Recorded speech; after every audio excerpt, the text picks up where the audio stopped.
Bismillah ar-Rahman ar-Rahim. Assalamu alaikum wa rahmatullahi wa barakatuh. Nous voulons terminer le chapitre d'inéquation.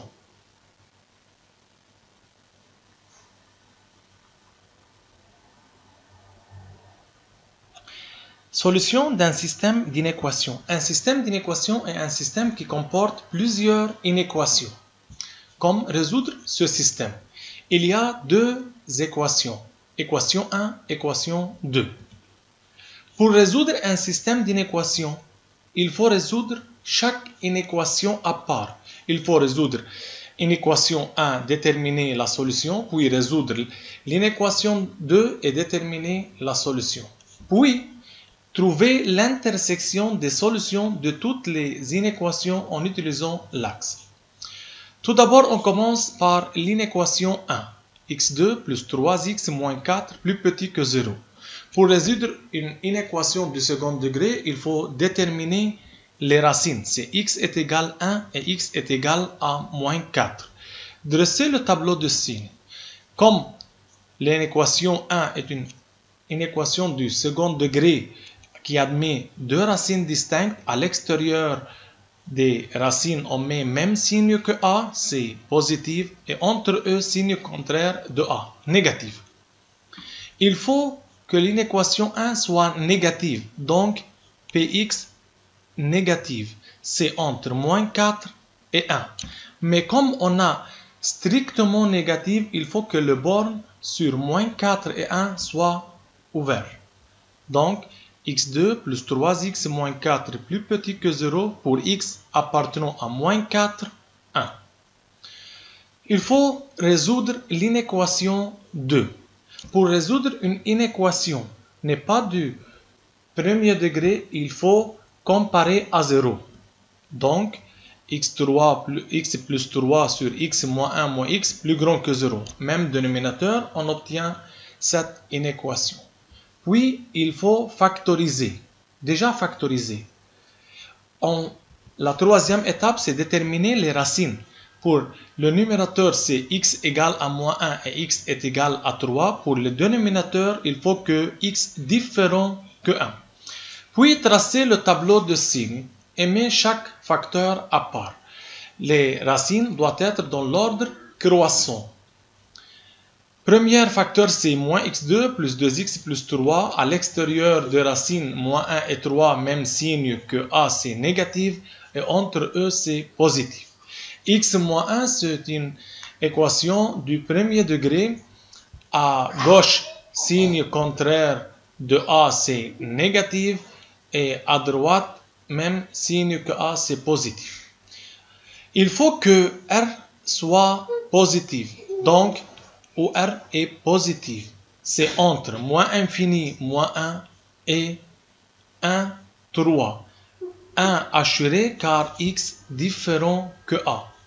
Plus grand ou égal à 0, il faut que les bornes en moins 1 fermées sur 1 n'est pas fermé car assuré x différent que 1.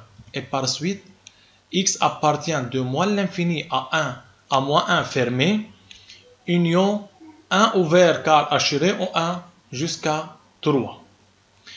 On a résoudre les inéquations 1 et 2. Il reste de trouver l'intersection des solutions, solution 1 et solution 2, à l'aide de l'axe.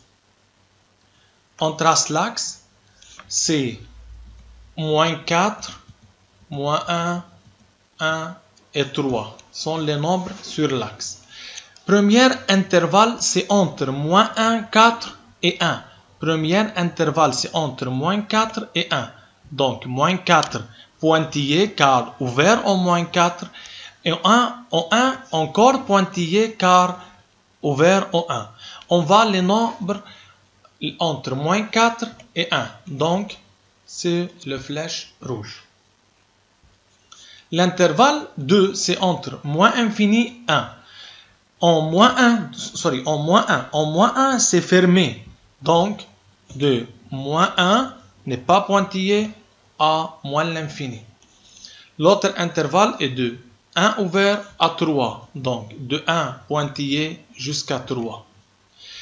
on va déterminer l'intersection, c'est-à-dire la partie commune. C'est entre moins 4 et moins 1. Et par suite, la solution du système est pour x appartient à moins 4, moins 1. Application, c'est pour vous résoudre ce système d'inéquations, puis comparer vos réponses. N'oubliez pas de s'arrêter la vidéo.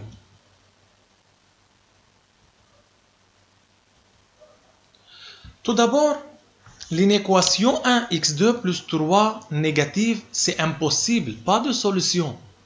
x2 plus 1, équation du second degré, prend même signe que a.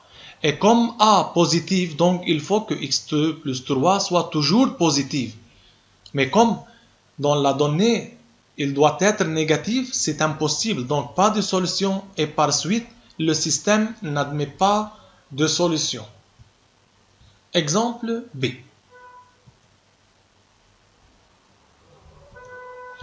L'inéquation 1, x2 plus 3 plus grand ou égal à 0 pour tout x appartenant à R.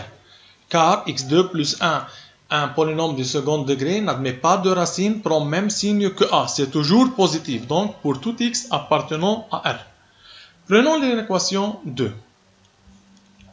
Comparer à 0, puis factoriser, déterminer les racines, puis tracer le tableau de signes et on obtient moins 1 union 2 plus infini. Il faut déterminer l'intersection des solutions de l'équation 1, de l'inéquation 1 et l'inéquation 2. Pour l'inéquation 1, la solution c'est x appartenant à R. Et par suite, la solution du système est la solution de l'inéquation 2. Car l'intersection de cette solution avec R est ça. Partie C. Il y a 3 inéquations. Résoudre chaque inéquation à part, puis déterminer la solution en utilisant l'axe.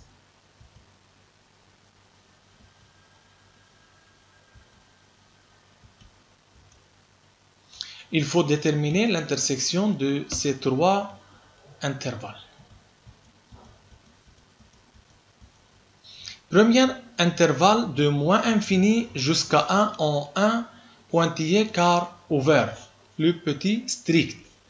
L'intervalle 2 de moins 2 à 1. En moins 2 c'est fermé, en 1 ouvert, on va ça. Troisième solution. De moins l'infini à 2 et de 3 à plus infini. Il faut déterminer la partie commune. La partie commune c'est ça. C'est où elle est les flèches rouges, bleu et l'autre couleur bleue. Donc, la solution du système est x appartient de moins 2 à 1. Qui a raison, Rami ou Rima? Rami a simplifié avant l'inégalité et après l'inégalité. Puis résoudre donc pour x plus grand que 1.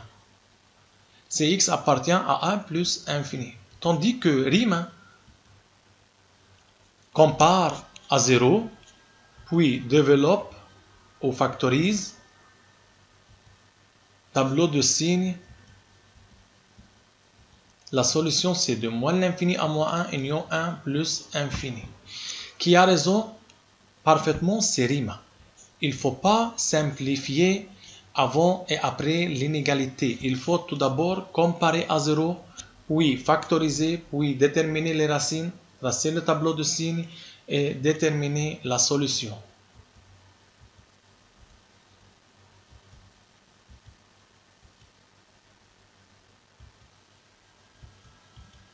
Pour résoudre une inéquation du premier degré, il faut isoler x, c'est-à-dire connu à part, inconnu d'autre part, puis simplifier. Si l'inéquation n'est pas du premier degré, du degré 1, donc il faut comparer à 0, factoriser, trouver les racines, construire un tableau de signes, puis trouver le résultat final. Pour résoudre un système d'inéquations, il faut résoudre chaque inéquation à part, puis trouver l'intersection de toutes les solutions en utilisant l'axe.